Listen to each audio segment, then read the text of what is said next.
Coming up today, Korea reports its 10th death from the MERS outbreak, but no more confirmed cases are reported overnight, and a number of schools decide to gradually reopen.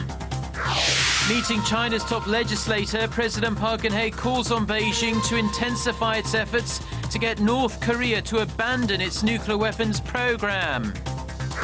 Plus, South Korea and Japan hold high-level talks on ways to address Japan's wartime sexual enslavement of Korean women. On the same day, 2 elderly Korean victims pass away. Stay tuned for these stories and more.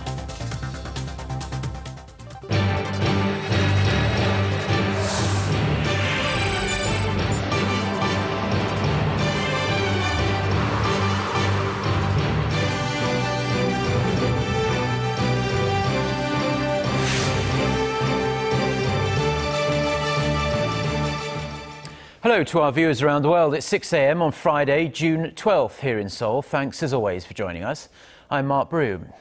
We start with the latest on the MERS outbreak in Korea, and the country reported its 10th death from the virus late Thursday. He was a 65-year-old man who had been hospitalized in the central city of Daejeon while receiving treatment for terminal lung cancer. Authorities are also stepping up efforts to correctly identify suspected cases after worrying reports of conflicting MERS test results surfaced. Earlier this week, a police officer and a pregnant woman who were earlier tested negative were later confirmed positive for MERS after more tests. Meanwhile, the number of schools that have decided to reopen across the nation are increasing slightly, including Gyeonggi-do province, where the first MERS case was reported last month. The outbreak in the country has so far been contained to hospitals only, and there have been no reports of sustained transmission in the general community. As of now, more than 2,400 schools and kindergartens remain closed temporarily. That's down from over 2,700 schools. Now, no additional cases were confirmed overnight, with the total number of people diagnosed with MERS standing at 122. More than 3,800 people are in quarantine, while so far a total of 7 patients have been discharged from hospital after making full recoveries. A bipartisan parliamentary committee tasked with tackling the MERS outbreak held its first meeting with government officials and medical experts on Thursday. For more on what was discussed, Ji Myung-gil reports. The special committee blasted government officials for being ill-prepared for the outbreak. After the Ministry of Public Safety and Security was created following the Seoul ferry accident, nothing has been done to prepare for disease outbreaks, like recruiting special medical experts or buying equipment. They also criticized the Korea Centers for Disease Control and Prevention's initial response. Hospitals didn't share information and communicate. The Samsung Medical Center failed to quickly contain the spread of the virus, and Korea's CDC failed to work as the control tower and inform hospitals. However, medical experts said hospitals were doing their best to contain MERS, even though the virus is new, and they're inexperienced at handling contagious diseases. To quickly track down MERS patients, information about MERS should have been shared among hospitals. But at initial stages, we weren't aware due to the lack of experience. We're doing our best to track suspected cases and share the list with the government. Health Ministry officials told the committee that government had deployed emergency response teams at MERS-affected hospitals to strengthen on-site inspections and prevent the spread of the virus to the general community. Officials from the Public Safety and Culture Ministry said they were working together to promote campaigns on MERS prevention and are working with the police to punish people spreading false rumors about the virus. Ji Myung-gil, Arirang News. Now, in a widely anticipated move on Thursday, Korea's central bank cut its key interest rate to a new record low of 1.5%. The Bank of Korea says the MERS outbreak, damped domestic demand and slowing exports are threatening the domestic economy. Shin Se-min reports. In an effort to avoid the economic troubles prompted by the MERS outbreak in Korea, the country's central bank trimmed its interest rate to 1.5% on Thursday, a record low. The rate has now fallen 1 percentage point, marking the fourth rate cut in less than a year. The decision comes as the central bank worked preemptively to decrease the negative effects of MERS on economic sentiment. The MERS outbreak has had wide-ranging effects on the economy. More than 85,000 foreigners have canceled trips since the outbreak began. The retail industry reported that it had been hit hard in the first week of the month by the decrease in spending by both tourists and local shoppers. On top of that, Korea's overseas shipments have been on the decline this year, dropping almost 11% on year in May, the biggest monthly drop in 6 years. This as Asia's fourth largest economy is struggling with sluggish global demand. In the middle of all this, there are concerns that the lower key rate will further stimulate the buildup of household debt, a reason one of the rate setters opposed a rate cut decision. Others, however, say that won't be an issue. The previous rate was already low enough to increase household debt. This month's rate cut is seen as a way of stimulating spending. Now the focus moves to the new growth forecast the central bank is set to release next month. Given current economic conditions, many predict that the outlook will fall from the now 3.1 to the 2% range. Shin Se-min, Arirang News. Korea's rival political parties failed to reach an agreement Thursday on whether to endorse Prime Minister nominee Hwang Kyo-ah's confirmation. The opposition parties refusing to do so, but the two parties say they'll continue talking. Park Geun-hye reports. Rival party members from the Special Committee on Confirmation hearings met Thursday, but they are no closer to moving ahead with the confirmation. The ruling Saenuri Party wants the committee to endorse the nominee and move on to the final step in the confirmation process. I hope the confirmation can be voted on at the full assembly scheduled for Friday, as the new prime minister should assume the role of overseeing the MERS control tower as soon as possible. However, the main opposition New Politics Alliance for Democracy refuses to approve his confirmation, saying the nominee is unfit for the prime minister's post. The nominee has chosen a path of avoiding verification. He either answered unfaithfully or said he doesn't know or didn't submit documents. The main opposition said Hwang's attitude at the hearing lacked sincerity as he failed to submit about half the requested documents. They also questioned Hwang's tenure at a major law firm, which took place after he retired from some 30 years as a prosecutor and before he was named Justice Minister. They accused the nominee of possible influence peddling, which would explain the generous pay, about $1.5 million he received over 17 months. The nominee dismissed the allegations, and the ruling party said the hearing showed there are no major grounds for disqualifying him. While the NPAD clearly opposes Hwang's confirmation, the ruling Saenuri Party has hinted at the possibility of moving forward unilaterally, but for now it's still leaving room for negotiation. It urged the opposition to fully cooperate and complete the confirmation process. Park Ji-won, Arirang News. President Park Geun-hye has called for cooperation with China to get North Korea to abandon its nuclear weapons program. She made the remark during a meeting with China's top legislator Jang Do-jang in Seoul on Thursday, where they discussed ways to enhance bilateral ties and denuclearize the North. Jang, in reply, reportedly said he also expects Seoul and Beijing to closely communicate to help achieve progress in ending Pyongyang's nuclear program through the six-party framework.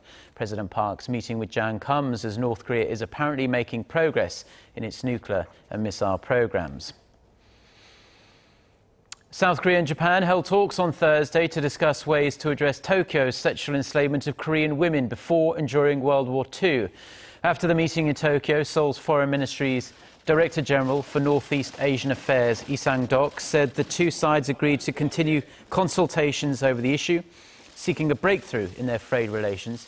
He said there were also discussions on ways for high-ranking officials from both nations to attend events that will be hosted by their respective embassies in Seoul and Tokyo on June 22nd to mark the 50th anniversary of the normalization of bilateral ties. Regarding the issue, Japan's Kyodo News Agency reported that during the meeting, the two sides sought ways for the leaders of the two countries to attend the event. Seoul maintains that nothing has been decided yet. Two Korean victims of Japan's system of wartime sex slavery passed away on Thursday. Kim Dal-son died last night at a home in Pohang on the east coast of Korea. She was 90 years old. Kim Wei-han died on the same evening at a hospital in Korea's central Gyeonggi-do province. She was 80 years old, rather. Both women died of natural causes. With their passing, the number of surviving Korean victims of Japan's sexual enslavement of women in the early to mid-20th century drops to just 50 from the 238 women who were registered with the government. The fight between Korea's most powerful conglomerate Samsung Group and US hedge fund Elliott Management is heating up. Elliott has filed a separate court injunction to stop what it calls an unlawful merger between Samsung C&T and the group's de facto holding company, Seoul Industries. Na Hyung-kyung reports.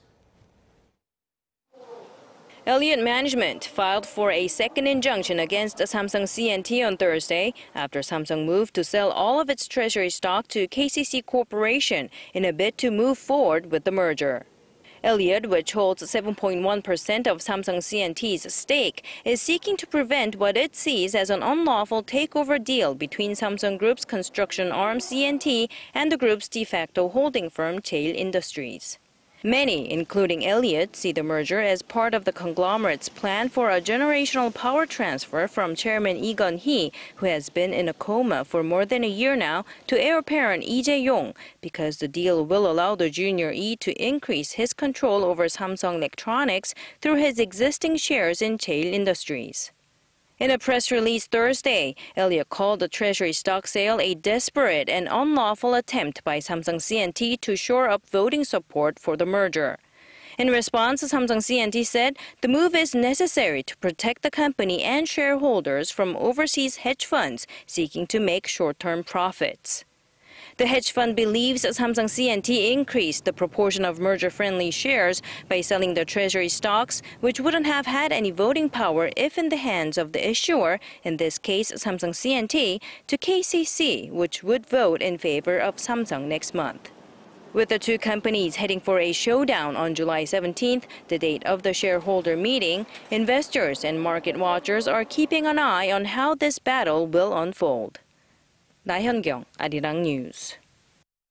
Now, American beef is enjoying a resurgence here in Korea. Imports slumped in the years following a mad cow disease scare in 2008, but attitudes towards it have shifted and sales are on the up, as Han Dan reports.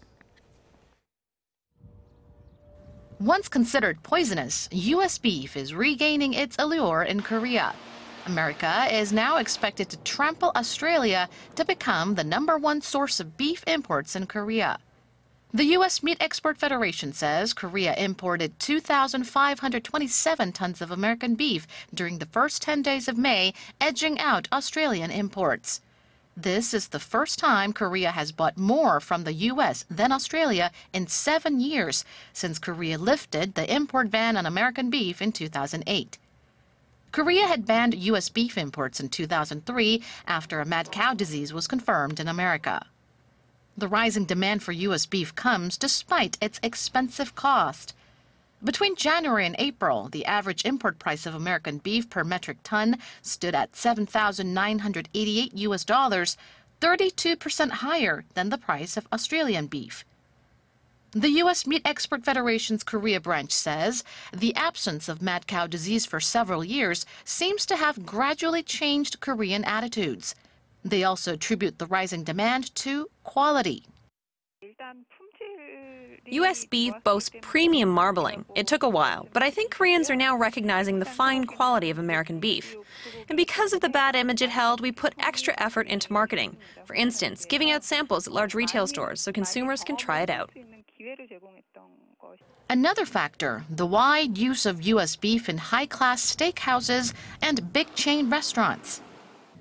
Officials predict demand will increase even more when agricultural prices, which are closely linked to meat prices, stabilize in the U.S. Han Dan, Arirang News. The highest Chinese Communist Party official ever to face corruption charges has been sentenced to life behind bars for bribery. 72-year-old former security chief Jo Yoon-kang also received 7 years for abusing power and 4 years for deliberately revealing state secrets. Speaking in court on Thursday, looking visibly different with undyed white hair, Jo said he acknowledged the crimes he committed and the loss that was caused to the party's mission. Now, at the height of his power, Jo controlled China's police forces, spy agencies, court systems and prosecution offices. He is the latest but most high-profile figure to fall foul of President Xi Jinping's anti-corruption drive.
Well, that's all we have for now. Have a wonderful weekend, and thank you as always for watching, and we do hope to see you at the same time on Monday. Until then, goodbye.